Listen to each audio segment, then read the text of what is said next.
नमस्कार मंडळी, श्री स्वामी समर्थ. श्री गुरुदेव दत्त. औदुंबर साक्षात दत्त निवास असलेला पवित्र वृक्ष. 21 गुणांनी परिपूर्ण औदुंबर वृक्षाखाली सद्गुरू माऊली दत्तगुरूंनी साधना केली. औदुंबर भूतलावरील कल्पवृक्ष म्हणून ओळखला जातो, कारण प्रभू विष्णूंनी औदुंबराला आशीर्वाद दिला की याला सदैव फळे येत राहतील. तसेच या झाडाचे पूजन भक्तिभावाने केले तर सर्व इच्छा मनोकामना पूर्ण होतील. या झाडाचे दर्शन केल्यानं उग्रता शांत होईल आणि या झाडाच्या नियमित प्रदक्षिणा केल्यानं अपत्य प्राप्ती होईल. औदुंबराच्या सेवेने जन्मजन्मांतरीची पाप नष्ट होतात व इच्छित फलप्राप्ती होते. औदुंबर वृक्षाखाली बसून निर्मळ मनाने जप केल्यानं अनंत गुणांनी त्याची फळं मिळतात.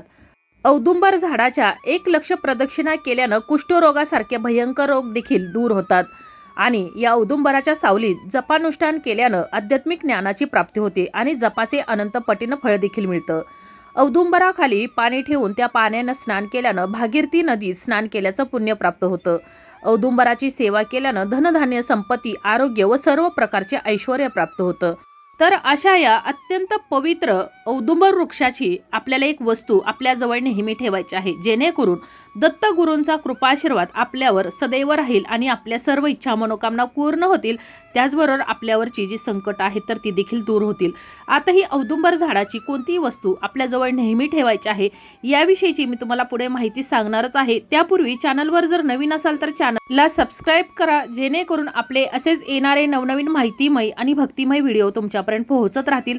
तसेच व्हिडिओ पाहताना व्हिडिओला लाईक करायला देखील विसरू नका. तर आपण सर्वप्रथम औदुंबर वृक्षाची पौराणिक कथा जाणून घेऊया. तर हिरण्यकश्यपू नावाचा एक दैत्य होता, ज्याला देव, दानव आणि मानव कोणाकडूनही आकाशात, घरात, घराबाहेर व कुठेही मारू शकत नाही. अर्थात त्याचा मृत्यू होणार नाही असा वर ब्रह्मदेवाकडून त्याला मिळालेला होता. पण याने तो फार उन्मत्त झाला आणि स्वतःला अजिंक्य मानत होता. त्याच्या मुलाचं नाव होतं प्रल्हाद.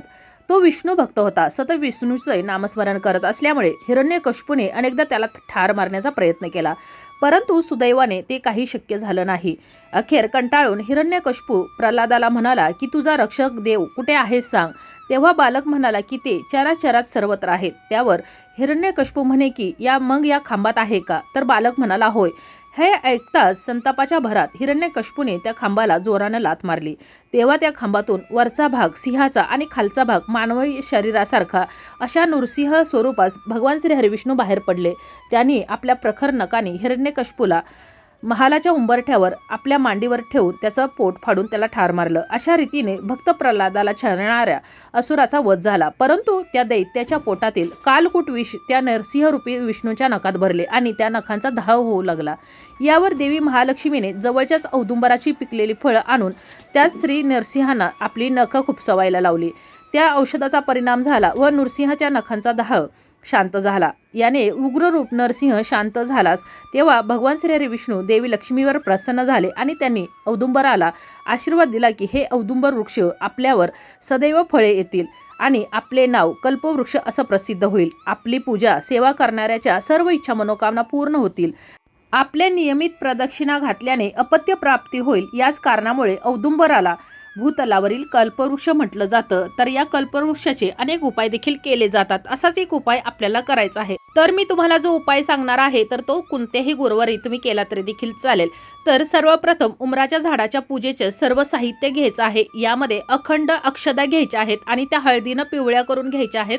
मी अगोदर सांगितल्याप्रमाणे या औदुंबर वृक्षामध्ये भगवान श्री हरी विष्णू दत्तगुरू निवास करतात आणि भगवान श्री हरी विष्णूंना पिवळ्या वस्तू अत्यंत प्रिय आहेत. त्यामुळे पिवळ्या रंगाची फुलं, पिवळ्या रंगाच्या अक्षदा आपल्याला या पूजेसाठी लागणार आहेत. पाणी घ्यायचं आहे. या पाण्यामध्ये देखील आपल्याला चिमूटभर हळद टाकायची आहे आणि धूपदीप घ्यायचा आहे. जे पूजेसाठी सर्व साहित्य लागतं तर ते सर्व घेऊन या औदुंबराच्या वृक्षाखाली जायचं आहे.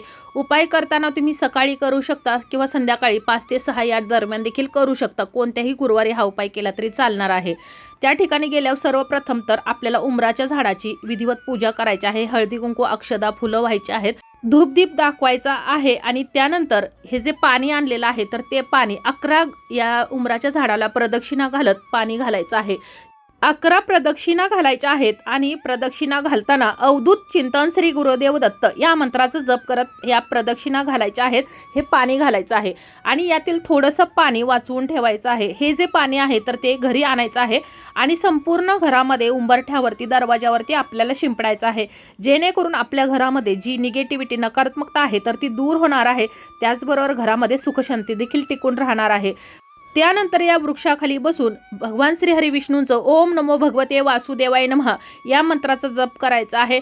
श्री स्वामी समर्थ महाराजांचं जप करायचं आहे आणि त्यानंतर तुमची जी काही इच्छा असेल, मनोकामना असेल, जी कोणतीही अडचण असेल तर ती या औदुंबर वृक्षाला तुम्हाला बोलून दाखवायची आहे. आणि त्यानंतर या उंबराच्या झाडाची एक छोटीशी मुळी काढून घ्यायची आहे. आता तुम्हाला जर मुळी काढणं जर शक्य होत नसेल, म्हणजेच औदुंबर वृक्ष हा खूप मोठा असेल, तर मग तुम्ही या झाडाची एक फांदी घ्यायची आहे. ती फांदी घेत असताना तुम्हाला या झाडाला प्रार्थना करायची आहे, म्हणजेच या वृक्षाला प्रार्थना करायची आहे की मी या वृक्षाची एक वस्तू म्हणजे ही फांदी घेऊन मी माझ्या घरी जात आहे, कारण माझ्या घरामध्ये जी साडेसाती आहे किंवा जी काही विघ्न अडचणी आहेत ती दूर करण्यासाठी मी तुम्हाला माझ्यासोबत घेऊन जात आहे. तर तुम्ही माझ्या घरी यावं आणि माझ्यावरची ही सर्व संकट अडचणी दूर कराव्यात अशी सर्वात प्रथम या औदुंबराला प्रार्थना करायची आहे. आणि त्यानंतर या झाडाची एक छोटीशी फांदी तोडून घ्यायची आहे. तुम्ही एक घेऊ शकता किंवा 2-3 घेतल्या तरी चालेल. मी ज्या ज्या ठिकाणी तुम्हाला सांगणार आहे तर त्या ठिकाणी तुम्हाला ही फांदी ठेवायची आहे. तर सर्वप्रथम घरी आल्यानंतर तुम्हाला ही फांदी स्वच्छ धुवून घ्यायची आहे. आता तुम्ही जरी सकाळी ही फांदी घेऊन आला तरी देखील तुम्हाला तिन्ही सांजेच्याच वेळेला हा उपाय करावा लागणार आहे. त्यामुळं तुम्ही फांदी स्वच्छ धुवून घ्यायची आहे. गंगाजल असेल तर अतिशय उत्तम, नसेल तर मग तुम्ही स्वच्छ पाण्याने धुवायचे आहे. त्यानंतर देवघरासमोर बसायचं आहे. सर्वप्रथम दिवा प्रज्वलित करायचा आहे. कोणताही उपाय, कोणतीही सेवा ही अग्नीच्या साक्षीनंच करायला हवी. त्यानंतर अखंड अक्षदा एका प्लेटमध्ये घ्यायच्या आहेत, त्या पिवळ्या करून घ्यायच्या आहेत आणि त्यावरती हे जे आपण उंबराच्या झाडाची फांदी आणलेली आहे तर ती ठेवायची आहे. फांदी घेतानाच अगदी छोटीशी फांदी आपल्याला घ्यायची आहे, एकदम मोठी ढाळी घेऊन यायचं नाही. आणि त्यानंतर या ज्या फांदीची आपल्याला पूजा करायची आहे, ही पूजा करत असताना त्या ठिकाणी 1 रुपयाचं नाणं आणि 1 सुपारी देखील ठेवायची आहे. आणि ज्याप्रमाणे आपण माता लक्ष्मीची, भगवान श्री हरिविष्णूची, आपल्या कुलदेवतेची पूजा करतो तर त्याचप्रमाणे आपल्याला या औदुंबराच्या झाडाची जी फांदी आहे तर त्याची विधिवत पूजा सेवा करायची आहे. धूपदीप दाखवायचा आहे. पुन्हा एकदा भगवान श्री हरिविष्णूंचं, माता लक्ष्मीचं, श्री स्वामी समर्थ महाराजांचं, दत्तगुरूंचं नामस्मरण करायचं आहे. कुलदेवतेचं नामस्मरण करायचं आहे आणि आपल्यावरची सर्व संकट दूर करण्यासाठी प्रार्थना करायची आहे. गुरुवारच्या नंतर दुसरा दिवस येतोय शुक्रवार. शुक्रवार हा वार माता लक्ष्मीला समर्पित आहे. त्यानंतर शुक्रवारी आपल्याला ही जी फांदी आहे तर ती एक लाल रंगाचं किंवा पिवळ्या रंगाचं वस्त्र घ्यायचं आहे. नवीनच वस्त्र घ्यायचं आहे आणि त्यामध्ये या ज्या अक्षदा ठेवलेल्या होत्या पिवळ्या केलेल्या तर त्यातील 11 अक्षदा मोजून घ्यायच्या आहेत. त्यामध्ये ही जी झाडाची छोटीशी फांदी ठेवलेली आहे तर ती ठेवायची आहे. 11 अखंड अक्षदा, 1 रुपयाचं नाणं आणि सुपारी ठेवायची आहे. याची एक पोटली तयार करायची आहे आणि आपल्याजवळ ती नेहमी ठेवायची आहे, जेणेकरून आपलं कोणतेही काम असेल, कोणत्याही कामामध्ये जर अडचणी येत असतील तर त्या कधीही येणार नाहीत. त्याचबरोबर कोणताही त्रास आपल्याला होणार नाहीत आणि आपल्या घरामध्ये देखील सुखशांती टिकून राहील. जर तुम्हाला नेहमीच स्वतःजवळ ठेवणं जरी शक्य होत नसेल तरी देखील तुमची तिजोरी, ज्या ठिकाणी धन ठेवता, घरातील पैसा अडका ठेवता, तर त्या ठिकाणी तुम्ही ही पोटली ठेवायची आहे.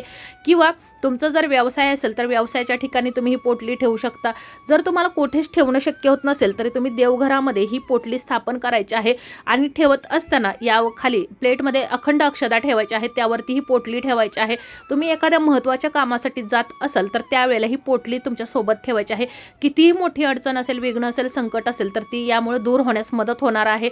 आणि अशाच प्रकारची एक पोटली तुमचा जो घराचा मुख्य दरवाजा आहे, प्रवेशद्वार आहे, तर त्याच्या वरच्या बाजूला आतल्या साईडला तुम्हाला एक पोटली बांधायची आहे, जेणेकरून आपल्या घरामध्ये जी नकारात्मकता, निगेटिव्हिटी येते किंवा कोणतेही दोष असतात, एखाद्यानं करणी बाधा केली असेल तर ती होणार नाही आणि आपल्या घरावर, कुटुंबावर कोणतेही संकट येणार नाही. हे घरामध्ये सुखशांती टिकून राहणार आहे. आणि त्यासाठीच या उंबराच्या झाडाच्या फांदीचा आपल्याला अगदी छोटासा उपाय करायचा आहे.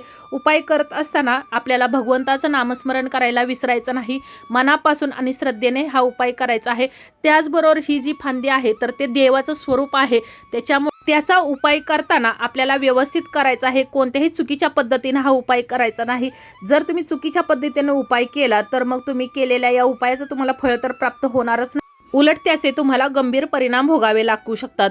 त्याचबरोबर मी अगोदर सांगायला विसरले, ज्या वेळेला तुम्ही या उंबराच्या झाडाची पूजा करता तर त्यावेळेला या उंबराच्या झाडाखाली तुम्हाला एक दिवा प्रज्वलित करायचा आहे. तर तो दिवा तुम्हाला मोहरीच्या तेलाचा किंवा देशी गाईच्या तुपाचा दिवा प्रज्वलित करायचा आहे.